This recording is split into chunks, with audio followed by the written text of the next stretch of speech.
ಬಾಗೇಪಲ್ಲಿ ತಾಲೂಕು ಪಂಚಾಯಿತಿ ಸಭಾಂಗಣದಲ್ಲಿ ತಾಲೂಕು ಒಕ್ಕಲಿಗರ ಸಂಘದಿಂದ ಆಯೋಜಿಸಿದ್ದ ಕೆಂಪೇಗೌಡ ಜಯಂತಿ ಆಚರಣೆ ಪೂರ್ವಭಾವಿ ಸಭೆಯಲ್ಲಿ ಶಾಸಕ ಸುಬ್ಬಾರೆಡ್ಡಿ ಮತ್ತು ಸಮುದಾಯದ ಮುಖಂಡರು ಭಾಗವಹಿಸಿ ಚರ್ಚಿಸಿದರು.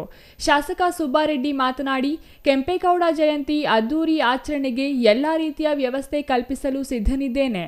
ನಮ್ಮೊಂದಿಗೆ ತಾಲೂಕು ಆಡಳಿತದ ಸಂಪೂರ್ಣ ಸಹಕಾರವೂ ಇರುತ್ತೆ. ಅದರ ಕಾರ್ಯಕ್ರಮಕ್ಕೆ ಗ್ರಾಮ ಪಂಚಾಯಿತಿ ಮಟ್ಟದಿಂದ ಸಮುದಾಯದವರನ್ನು ಕರೆತರುವ ಕೆಲಸ ನಡೆಯಬೇಕಾಗಿದ್ದು, ಅದರ ಸಂಪೂರ್ಣ ಜವಾಬ್ದಾರಿ ಸಂಘದ ಮುಖಂಡರು ತೆಗೆದುಕೊಳ್ಳಬೇಕಾಗಿದೆ ಎಂದು ಕರೆ ನೀಡಿದರು.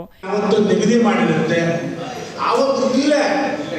ಈ ಜಾಗದಲ್ಲಿ ಸ್ವಲ್ಪ ಬೇರೆ ವರ್ಷಕ್ಕಿಂತ ಸ್ವಲ್ಪ ಜನ ಜಾಸ್ತಿ ಬನ್ನಿ, ಸ್ವಲ್ಪ ಚೆನ್ನಾಗಿ ನಾನು ತಹಸೀಲ್ದಾರ್ ಜೊತೆ ಮಾತಾಡಿ ಅಲಂಕಾರ ಮಾಡಿ, ಆದ್ರೆ ಒಂದು ಎಂಟ್ರೆನ್ಸ್ ಒಂದು ಪಲ್ಲಕ್ಕಿನ ಇಟ್ಟು ಕೆಂಪೇಗೌಡನ ಪಲ್ಲಕ್ಕಿನ ಒಂದು ಜಸ್ಟ್ ಇಲ್ಲಿ ಮಾತ್ರ ಒಂದು ಕೆಂಪೇಗೌಡ ಒಂದು ಪಲ್ಲಕ್ಕಿ ಇರಲಿ, ಇಲ್ಲಿ ಸಿಂಪಲ್ ಆಗಿ ಅದನ್ನು ಮುಗಿಸುವಂತ ತೀರ್ಮಾನ ಮಾಡೋಣ ಅಂತ ನನ್ನ ಅಭಿಪ್ರಾಯ. ಇದಕ್ಕೆ ಒಕ್ಕಲಿಗ ಸಂಘದ ಮುಖಂಡರು ಪ್ರತಿಕ್ರಿಯಿಸಿ, ಚೇಳೂರು ಹೋಬಳಿ ಪ್ರತ್ಯೇಕ ತಾಲೂಕಾಗಿದ್ದು, ಚೇಳೂರು ತಾಲೂಕು ಒಕ್ಕಲಿಗರು ಜಯಂತಿ ಪ್ರತ್ಯೇಕವಾಗಿ ಆಚರಣೆ ಮಾಡಿಕೊಳ್ತಾರೆ.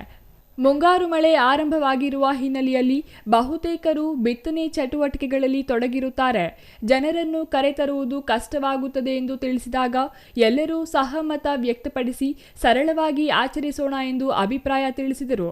ಶಾಸಕರು ಮಧ್ಯಪ್ರವೇಶಿಸಿ ಒಕ್ಕಲಿಗರ ಸಂಘ ಹಾಗೂ ಸಮುದಾಯದ ಮುಖಂಡರ ಅಭಿಪ್ರಾಯದಂತೆ ಕೆಂಪೇಗೌಡರ ಪಲ್ಲಕ್ಕಿಯನ್ನು ಸಿದ್ಧಪಡಿಸಿ ಸರ್ಕಾರ ನಿಗದಿಪಡಿಸಿದ ದಿನಾಂಕದಂದು ತಾಲೂಕು ಪಂಚಾಯಿತಿ ಸಭಾಂಗಣದ ಆವರಣದಲ್ಲಿ ಸರಳವಾಗಿ ಜಯಂತಿ ಆಚರಣೆ ಮಾಡೋಣ.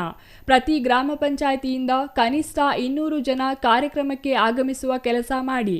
ಊಟದ ವ್ಯವಸ್ಥೆ ಆಯೋಜನೆ ಜವಾಬ್ದಾರಿ ನಿಭಾಯಿಸುತ್ತೇವೆ. ಜಯಂತಿಗೆ ಹೆಚ್ಚಿನ ಸಂಖ್ಯೆಯಲ್ಲಿ ಆಗಮಿಸಿ ಕೆಂಪೇಗೌಡರಿಗೆ ಗೌರವ ಸಲ್ಲಿಸೋಣ ಎಂದು ಶಾಸಕರು ಮುಖಂಡರು ಅಂತಿಮ ತೀರ್ಮಾನ ತೆಗೆದುಕೊಂಡರು. Ganesh R, CTV news, Bagepalli.